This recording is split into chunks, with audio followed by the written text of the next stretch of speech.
Estamos aquí a través de la plataforma de edudigitalmedia.com en nuestro programa Edu Emociones. Quien les habla, la doctora Ana María Rojas, y tiene como invitado a una persona maravillosa, un experto en todo lo que tiene que ver con las emociones. Hoy vamos a trabajar sobre el clima emocional, y sobre todo ese clima emocional que se establece en nuestra familia, en nuestro hogar.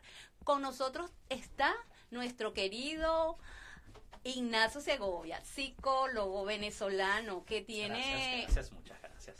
muchas investigaciones relacionadas con todo lo que tiene que ver con el componente emocional, no solamente de la familia, sino también de las organizaciones. ¿Cómo estás, Ignacio? Muchísimas gracias por tu invitación, Ana María. Siempre un gran placer estar conversando contigo y de verdad muy emocionado por estar aquí en tu programa hablando de esto, de la gestión del clima emocional. Y cuando me invitaste para hablar sobre este tema, yo te pregunté, ¿en dónde? En las organizaciones. Porque normalmente en las organizaciones, o donde nació el tema del clima organizacional, que fue en las aulas de escuela, porque el término nace en las aulas de escuela, normalmente se trabaja en el área educativa o en el área organizacional. Y tú me dijiste, no, en la familia. Y yo, vale, qué interesante. Es más, vamos a escribir un artículo sobre el gestionar las emociones en la familia, el clima emocional en la familia. Porque si yo vengo de un clima emocional con cohesión, de una familia totalmente nutritiva, va a ser más fácil integrarme a la escuela, igualmente a las organizaciones. Pero fíjate tú, vamos a hablar entonces, vamos a desglosar ese término que es gestionar el clima emocional. Vamos a desglosarlo un poco para que la gente lo pueda entender, porque para tú gestionar algo tienes que conocerlo. Y entonces, ¿qué es el clima emocional? El clima, bueno, la palabra clima es ese ambiente que está a tu alrededor y básicamente es cómo la gente se interrelaciona entre ellos. Es un término sociológico donde la gente se interactúa. ¿Interactúa cómo? Emocionalmente, con las emociones. Yo creo que es importante, aunque no quiero tocar muchos temas profundos de teoría, pero sí hay que mencionar a alguna gente importante. Claro. Por ejemplo, como Jung, Carl Gustav Jung habló de lo que es el inconsciente colectivo y habló muchísimo antes de que se hablara de esto de clima y de emociones sociales. Él habló de ese inconsciente colectivo. Y Daniel Goleman, que escribió un libro que se llama Inteligencia Emocional, él habla mucho de cómo las emociones son virales, cómo las emociones se pasan de un individuo a otro individuo. Y entonces es importante conocer esa teoría un poco para saber que es algo que nos transmitimos, que es algo que está entre todos nosotros como un ser vivo que no está solamente contigo. Claro, que no es solamente esa parte psicológica, sino esa parte social. Depende. Por ejemplo, aquí en el estudio estamos 4 personas y la emoción se siente todas las emociones de alegría, de felicidad, tal vez un poco de nerviosismo. Todos nosotros vivimos y sentimos esa emocionalidad. Mucha gente dice que es a través de energía. Otra gente dice que, bueno, que tenemos los sentidos siempre abiertos, entonces vemos la comunicación física, la comunicación de los ojos, cómo nos estamos observando, o cómo el cuerpo, también lo que se llama el body language, transmite esa tristeza, esa alegría, esa felicidad, y eso es lo que se llama el clima emocional. Pero vamos a simplificarlo un poco para la gente que está en la calle, la gente que nos está escuchando. ¿Qué es esa emocionalidad? Imagínate tú que tienes una barrita, como si tuvieras una barrita del celular, que se carga y se descarga. Claro. Se carga y se descarga. Yo le hablo de, ¿sabes cómo lo llamo yo? Continuum emocional. Ajá. Sí, por ese movimiento, fíjate, me acaba de dar una idea fabulosa para cuando doy un taller, colocar la barrita del celular. Yo hablo de un continuum emocional que va y viene. Es una barra. Yo la primera vez que escuché ese concepto, se lo escuché al doctor Stephen Covey, de los 7 hábitos de la gente altamente efectiva. Él habla del banco emocional o del balance emocional y cómo uno tiene que aprender a identificar ese balance emocional en las demás personas. Es decir, que si tú quieres darle una tristeza o le vas a comunicar algo bravo a alguien, esa persona a quien se lo vas a comunicar tiene que tener un depósito emocional alto en alegría, en felicidad, en amor, etcétera, porque si no te vas a ver en problemas al vaciarle la cuenta emocional. El doctor Covey lo hablaba de esa manera. ¿Y cómo se habla en la actualidad de eso? También se habla así. pero es importante identificar ciertos renglones o secciones de la emocionalidad. Vamos a ver, explícanos un poquito de esos renglones que tú llamas de la emocionalidad para que nuestros oyentes... Por ejemplo, tú me mencionaste otros que yo traigo aquí a unos, por ejemplo, los 4 básicos que se miden en sociología son el miedo, la rabia, la alegría y la tristeza. O sea, esos son los 4 que normalmente se miden, por ejemplo, en una aula de estudio, en un colegio. Por ejemplo, hay unas herramientas que hoy en día están utilizando mucho los profesores, es que es poner las 4 caritas en la puerta. Entonces, cuando llega el alumno, voltea su carita o guinda su carita para que los demás alumnos sepan que él tiene rabia ese día o que tiene alegría. Entonces, dice Luisito, pum, y pone su cara de alegría. O Pepito. Y déjame contarte que hasta en las organizaciones se está llevando ese modelo, donde la gente llega a su oficina, donde comparte con varias personas y pone su carita para que la gente sepa que, bueno, tengo un problema con mi esposa o con mis hijos, lo que sea. Un problema, X o Y, no necesitas tener los detalles. Pero sabes que yo hoy estoy triste, que yo hoy estoy alegre, y a través de eso las relaciones interpersonales se manejan. Claro, mejoran, porque entonces viene lo que llamamos el respeto, que para mí es el valor más importante que debe existir en la familia y por supuesto en las organizaciones. Respetar la individualidad de cada quien, que muchas veces no se respeta, porque mira, cuando tú estás muy alegre, fíjate que ayer recordaba un dicho muy popular venezolano, bueno, para que todos sepan, yo soy venezolana, y si hoy somos venezolanos, si ríes mucho hoy, mañana vas a llorar. Yo soy una mujer muy alegre, y a veces amigas en la universidad de otras áreas, que no es del área de psicología donde yo trabajaba, y todas mis compañeras nos reíamos. Ay, hoy estás riendo mucho, mañana vas a llorar. Entonces ya estamos condicionados a ese ambiente social. Bueno, pero también existe una parte neurológica que es importante, ¿no? Y ahí en el trabajo neurológico, cuando se hace una investigación neurológica, se habla de otras emocionalidades, pero también se habla de un efecto contrario a la emocionalidad. Es decir, que cuando tú estás alegre, y voy a la frase que acabas de decir, por ejemplo, yo estoy muy alegre hoy, pero mañana lo que dura más es el efecto contrario a la emocionalidad puntual. O sea, si yo estoy muy alegre hoy, mañana voy a estar un poco más triste porque no va a tener la alegría que tengo hoy. Y se ha descubierto que neurológicamente esa emoción dura más tiempo que la emoción pico. Igual pasa con la tristeza. Imagínate que tú estás muy triste hoy porque, bueno, se te murió alguien, tienes un fracaso, lo que sea. Cuando esa emocionalidad, que es un pico, pasa, la emocionalidad contraria va a durar un periodo de tiempo más alargado. Es decir, que después de esa tristeza viene un periodo de alegría un poco más alargado. Ahorita que me estás explicando eso, creo que, bueno, aquí yo te hago esta pregunta que se me ocurrió. Tú me estás explicando que tiene un tiempo más alargado, pero los pensamientos influyen en las emociones, porque, ok, tuve una tristeza, no vamos a hablar de una pérdida de un familiar, que es una situación sumamente fuerte y, bueno, entonces la gente se engancha, entonces mañana amanezco feliz o más alegre o con la tristeza más baja y me siento culpable. Lo importante de la emocionalidad, especialmente cuando la ves en ese espacio temporal, es que sea lo más balanceado posible. Claro. Porque los picos, aunque se nos ha impuesto en esta sociedad que los picos de felicidad o de placer o de lujuria o ciertos picos emocionales son buenos y que siempre debemos estar viviendo en esos picos. ¿Tú te imaginas uno todo el día feliz, alegre, con ese corazón así te va a dar un infarto, chico? Bueno, lo cierto es que lo importante es el balance. El balance sí, bueno, podemos estar felices, pero tenemos que entender que la vida es difícil. La vida es compleja, no es... Me gusta más la palabra compleja que difícil. Bueno, cada una de ellas tiene su razones. Me gusta complejo. Bueno, complejo porque lo podemos solucionar. Exacto. Difícil es como que más sí. Sacrificio, dolor. Sí. Pero históricamente ese es el enfoque que hemos tenido tanto en la cultura judeocristiana, tanto en la cultura, lo podemos mencionar, griega o romana, porque fíjate tú, las emociones vienen en la cultura de donde nosotros venimos, esta cultura en la que vivimos en los Estados Unidos, en Venezuela, en Latinoamérica. Venimos de los griegos, de los romanos, de toda esa historia. Y en esa época, por ejemplo, en la época de los griegos, los dioses simbolizaban las emociones.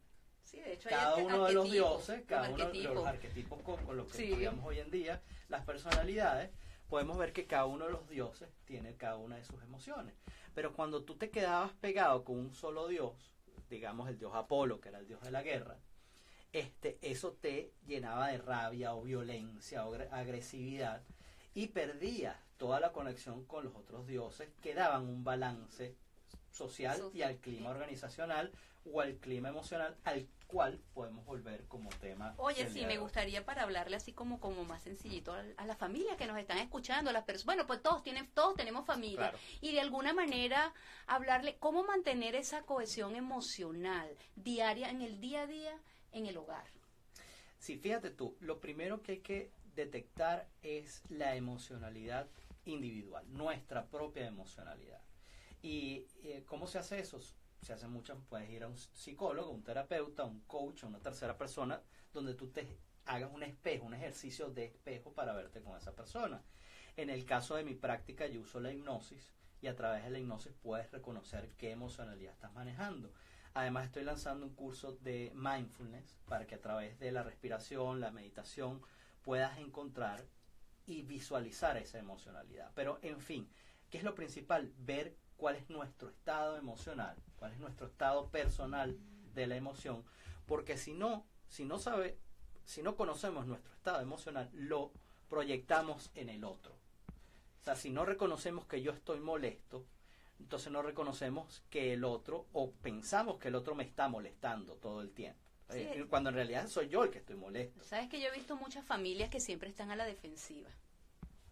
Y por eso yo pensé en el clima emocional, porque si una persona está siempre a la defensiva, desde mi punto de vista, quiere decir que la gente lo está atacando. Lo está atacando. Entonces, es una persona que a lo mejor vive atacada en su casa y como se le ha hecho natural, porque natural que todos los días sea un clima coercitivo y no un clima emocional, no vamos a decir de cohesión, pues las familias tienen sus altas y sus bajas, hay tristeza, podemos sentirnos molestos en un momento, o sea, expresar nuestras emociones auténticas desde el respeto.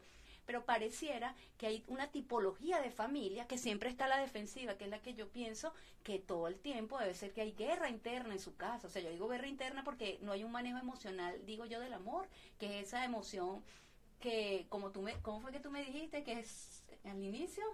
Ah, no, yo hablé de la lujuria. No, de ese amor no, estamos hablando era por otro. Del amor desde el punto de vista fraternal y generativo, que genera condiciones distintas en la casa, que sabemos que hay situaciones, que la situación puede generar problemas, pero no es con la persona, sino con la situación, y nos ensañamos con el otro. Sí, pero fíjate, entonces, lo primero es identificar personalmente cuál es la emoción que estoy sintiendo, ¿okay? Y cuál es la fuente de esa emoción. Identificar mi emoción, identificar la fuente de la emoción. Porque muchas veces nos sentimos mal o incómodos y no sabemos por qué. ¿Okay? Y después que identificamos esa sensación, podemos identificarla como una barra de carga o descarga, la podemos identificar de muchas maneras. Tenemos que comunicarla. Y muchas veces el comunicar nuestra emocionalidad es muy difícil. Primero, y lo acabas de decir, porque no hay un respeto. No hay un respeto personal por nuestra propia emocionalidad. La emocionalidad ha sido muy criticada por mucho tiempo. Por ejemplo, los hombres no podemos llorar, no nos podemos sentir tristes. Entonces no hay respeto por esa emocionalidad y es muy difícil para un hombre poder comunicar que está triste o que está depresivo o que está...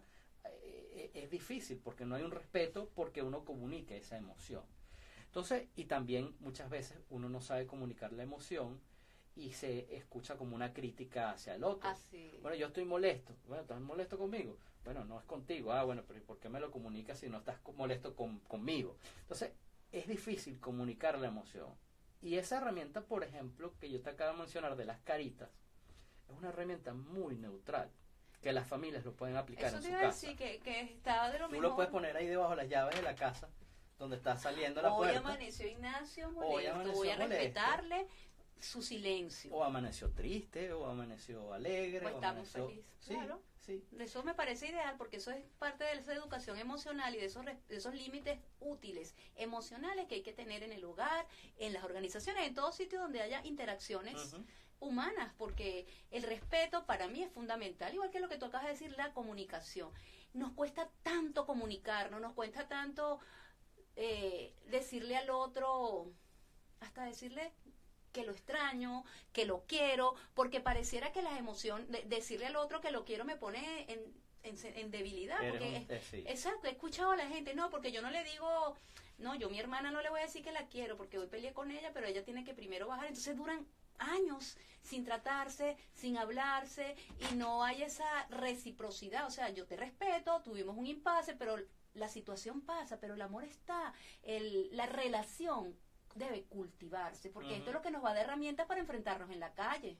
Pero además existe algo muy importante de la emocionalidad, que es que la emocionalidad nos afecta personalmente de una manera muy grande. Sí.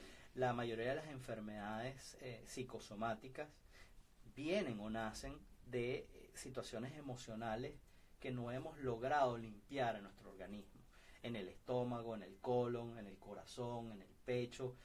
El cáncer, se ha descubierto que muchas detecciones de cáncer son por emocionalidades que han sido amarradas de cierta manera, y no hablo de cosas energéticas, mucha gente habla de cosas energéticas, se habla de la forma psicológica, porque tú puedes detectar como un patrón de emocionalidad está en tu parte neurológica, eso se estudia en neurofisiología, y tú puedes, por ejemplo, hay 7 ciclos que están rastreados a nivel neurológico, como son la emocionalidad de buscar, de la investigación, la emocionalidad de la rabia, del miedo, la lujuria, el cariño, el pánico y el juego. Son emociones que están mapeadas a nivel neurológico y que a nivel científico se ve como eso puede quedarse en un loop.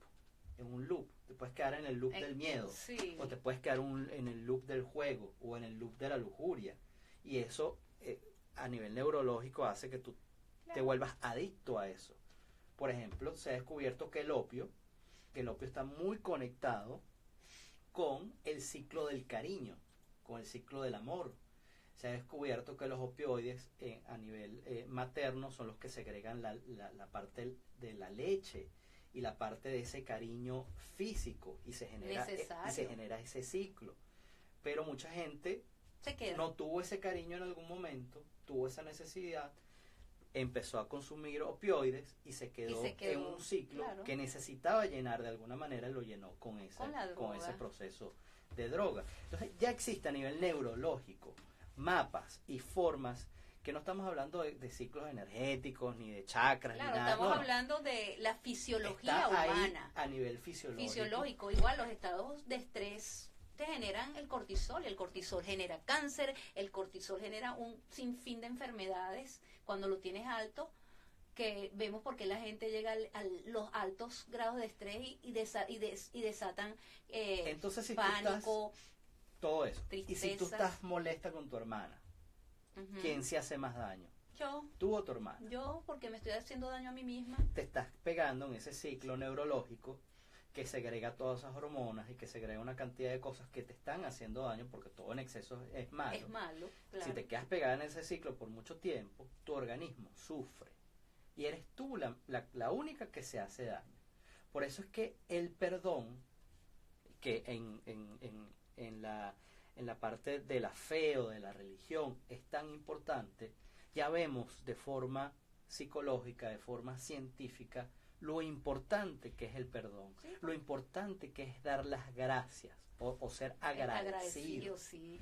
Son patrones que hacen que la emocionalidad neurológica cambie y se vaya por otros ciclos, donde el organismo está mucho más sano. Y de hecho hay investigaciones que te dicen que se generan componentes neuronales nuevos cada vez que tú haces de tu vida un hábito distinto a lo que estabas viviendo. Entonces, es trabajar en función de cambiar todas esas emociones, que yo no las voy a llamar negativas, porque ninguna emoción es negativa. Va a depender de la situación, como acaba de decir Ignacio. Si usted está muy pegado en el ciclo de la alegría, bueno, imagínese usted, también podemos llegar a tener un daño biológico, fisiológico, y tenemos que, como digo yo, estar en ese continuum emocional, porque las emociones miedo, tristeza y rabia nos están indicando que hay algo que nos está afectando, y que en lugar de estar a la defensiva o agrediendo a las terceras personas es identificar, como tú acabas de decir, qué pasa, que no salgo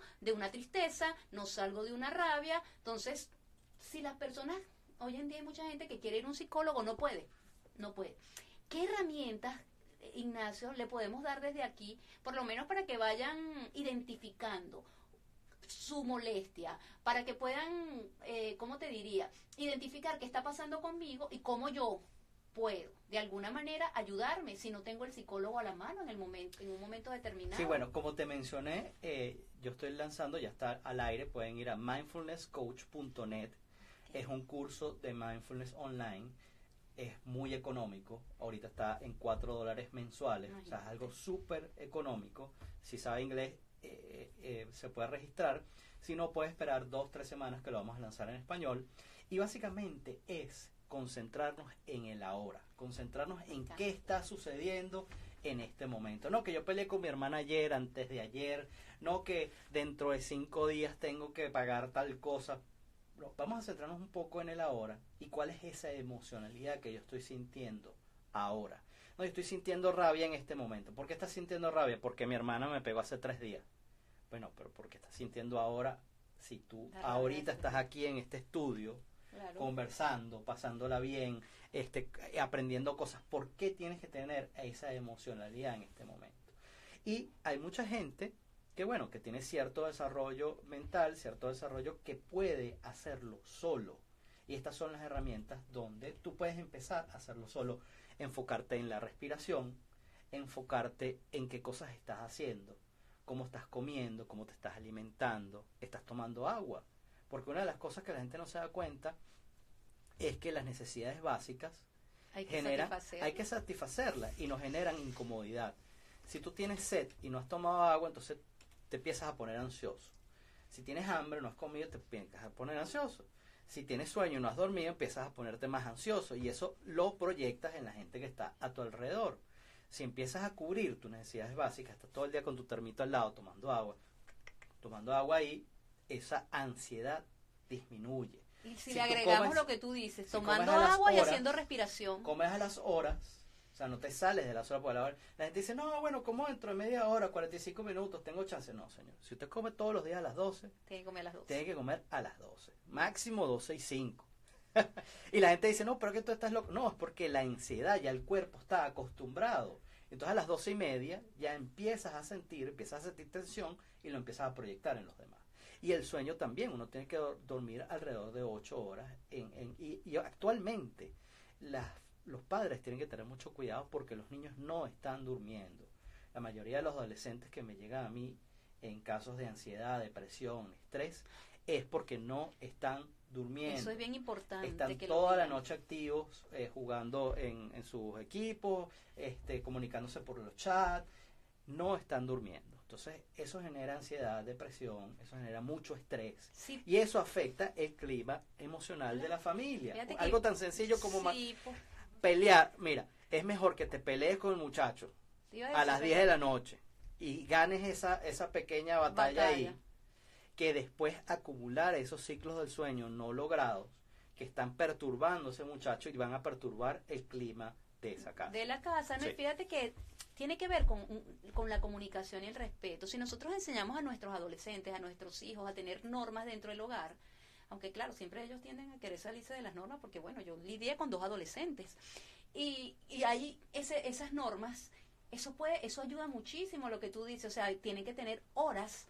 para estar en internet. A veces tú llegas a una casa y los niños ni... Una de las cosas que pasa con los adolescentes es que es un momento donde tú cambias las normas por la educación de la situación, porque pero normas compartidas, como hacer normas compartidas. Cuando uno hace la educación para los adultos, que es una de las cosas que pasa en la adolescencia, los adultos siempre tienen que saber por qué están haciendo las cosas. Tú a los niños les pones normas y a los adultos negocias, ¿ok? Y en ese periodo de la adolescencia hay que negociar un poco, pero con la educación tú le puedes explicar sanamente a un adolescente por qué tiene que dormir. O sea, es muy fácil sustentarlo a nivel científico, claro, porque tiene que dormir por el crecimiento, tiene que dormir para prestar atención, tiene que dormir para tener energía, por una gran cantidad de cosas. El sueño no es negociable. Claro. La alimentación, se lo digo aquí a los padres, la alimentación no es negociable y el agua no es negociable. Tienen que enseñar a los niños, como yo digo, y que también el tiempo es un recurso natural no renovable. El sueño que perdemos no lo recuperamos. Y lo que no hacemos hoy, no lo vamos a poder hacer mañana con la misma oportunidad que tenemos. Entonces yo sí creo que hay que educar a los adolescentes, y que mucha gente, me imagino que tendrás muchísima demanda sobre la adolescencia, porque los padres no se acuerdan que en algún momento fueron adolescentes. Entonces, cuando yo estaba criando a mis hijos, me acordaba cuando yo era adolescente y lo que yo quería hacer, respiraba, y bueno, tuve mis encontronazos con mis hijos, y me acuerdo, mi hijo menor fue muy rebelde, demasiado rebelde.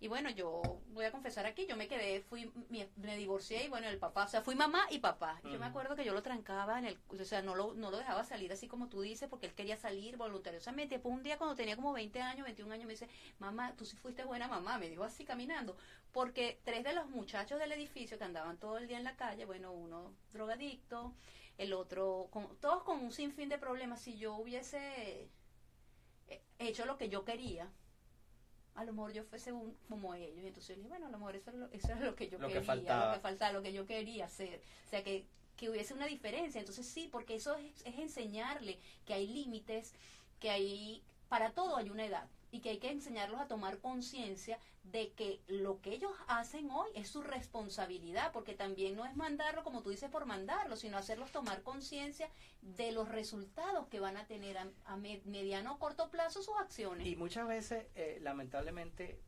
por una cosa de emocionalidad, o tal vez por proteger el clima emocional de la familia, los padres decidimos no pelear con los muchachos. Decimos, no, bueno, es que si yo lo dejo a él, entonces no tenemos ese problema o esa discusión. Eso va a venir más adelante, en un cobre emocional mucho más alto. Porque es mejor visualizar qué es lo que está sucediendo en el clima emocional, ver en cuánto tengo ya esas barritas. Bueno, si lo tengo alto, vamos a darle una incomodidad al muchacho hoy, porque fíjate tú, mira, yo te llevo a la escuela, yo te compro esto, hoy tú me vas a hacer caso. Claro. Y entonces bajas y subes ese balance emocional, que es como una barra de energía. Pero si el muchacho llega a un estado depresivo, por ejemplo, por no dormir, ya el muchacho no tiene barras emocionales con qué negociar. Cuando un niño está en una situación depresiva, porque sus ciclos hormonales y mentales no están balanceados, no hay padre que pueda negociar allí. Ya no hay nada que hacer, ya el muchacho tiene que ir donde un profesional, ya el muchacho tiene que ir donde un doctor a que le mande una pastillita, y a eso no es lo que queremos llegar. Claro. Porque queremos tener, y hacemos estos programas, y yo me tomo el tiempo, nosotros nos tomamos el tiempo de hacer estos programas para la parte preventiva. Claro, porque la parte preventiva es muy importante. Es prevención, evitar que un daño ocurra. Entonces nosotros estamos en ese proceso de prevención primaria y tenemos que trabajarlo. Y por eso me he dedicado yo a la parte de la hipnosis, porque es un proceso preventivo, es un proceso donde tú trabajas con una persona que tiene la capacidad todavía de responder. Ahorita me está llamando mucha gente que tiene depresión, bipolaridad. Yo les tengo que decir, mira, lamentablemente yo no te puedo ayudar en esa situación. Tú tienes que ir a un psiquiatra y tienes que ir a un psicólogo, terapeuta que trabaje en equipo con un psiquiatra para trabajar eso. ¿Qué tenemos que hacer? Prevención. Tenemos que hacer prevención, y eso es lo importante de conocer la emocionalidad y el clima emocional de la familia para prevenir. Claro, y eso es, tú dices que eso es bien importante. Sé que nos queda poco tiempo, pero pensando aquí, muchas veces los padres dejan que las cosas pasen porque trabajan tanto, o sea, tienen tanto trabajo y tienen poco tiempo, y no saben que no importa la cantidad sino la calidad del momento que tú vivas con tu hijo. Y entonces el sentimiento de culpabilidad que se genera en el padre hace que deje que el muchacho juegue videos hasta altas horas de la noche. No, pobrecito, que él está solo. Entonces todas las exigencias todo lo que el muchacho exige, pues los padres ¿cómo se dice? Suplen esas exigencias sin darse cuenta que a largo plazo están haciendo un daño. Y después te llegan, es que ya no sé qué hacer con él, porque me pasaba muchísimo en Venezuela. O sea, ya yo no sé qué hacer con este niño, y no sabes qué hacer con este niño porque le has dado todo y se cree merecedor de eso y más. Y entonces es cuando vemos ese adulto que atropella, que no considera el otro, porque emocionalmente se siente superior al otro. Sí, sí. Y es delicado porque los padres estamos decidiendo no entrar en esa discusión o en esa negociación de emocionalidad con nuestros hijos, cuando los videojuegos y el internet sí lo está haciendo, porque ellos están trabajando con la emocionalidad. Por ejemplo, si ves el juego Fortnite, que es un juego que está muy popular ahorita, es un juego que utiliza la emocionalidad infantil. Es un juego que es un shooter en primera persona, que está matando otra gente, pero utiliza muchos utensilios que son cómicos, que son de payasos, que es un paraguas, bailan, ¿no? Y entonces juegan con la emocionalidad del niño, con la alegría, bailan juegan con esa inocencia, pero a la vez es un juego que es de asesinato en primera persona. Y fíjate, entonces si hay una ausencia, si hay una carencia emocional, el niño se va a enganchar ahí y vamos a tener un futuro delincuente. No, y tienes una carencia emocional que la estás llenando con el juego, sí. Y además hay una tercera persona que se pone en video contigo a jugar, y entonces estás llenando una falta emotiva de una persona que está contigo, porque la persona que está jugando contigo en el videojuego te está acompañando y te está guiando. Cosas que los padres no estamos haciendo. No hacen la red de apoyo que le corresponde al padre. Entonces la red de apoyo la está haciendo alguien de afuera que realmente no quiere ningún bienestar para sus hijos. Entonces les quiere vender algo, les quiere, o sea, como dice la canción, busca que lo abusen o ser abusado por otros. Sí, y a veces no entienden, sí. En cambio los padres no lo estamos haciendo. Por eso es importante que estos programas salgan al aire y es importante que las familias los vean, porque es importante reconocer el clima emocional de nuestra casa y quién está jugando con ese clima emocional. Me parece bien interesante. Bueno, les tengo una sorpresa. Ignacio va a estar todos los últimos últimos lunes de cada mes con nosotros hablando de educación emocional. Hoy hablamos del clima emocional. ¿Cómo debe ser el clima emocional de una familia? No tiene que ser perfecto, porque la gente cuando estamos de este lado piensa que nosotros no sufrimos y no nos pasa nada, pero sí, vivimos todo lo que ustedes viven, y por eso los invitamos a que revisen cómo está ese clima emocional en su casa, sobre todo hacer monitoreo de las emociones, de la tristeza, de la rabia. Bueno, y la depresión. Y cuando ya no ves emociones. Cuando ya no ves. Es un momento bien crítico. Sí.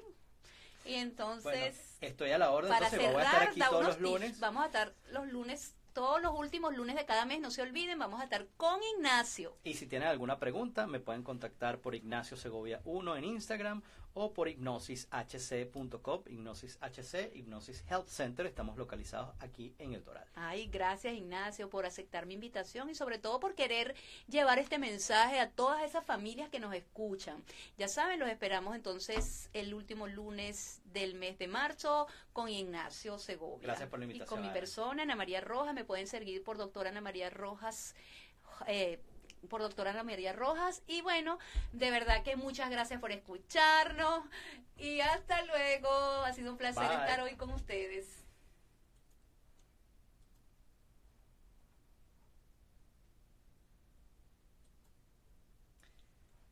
Muchísimas gracias por tu invitación.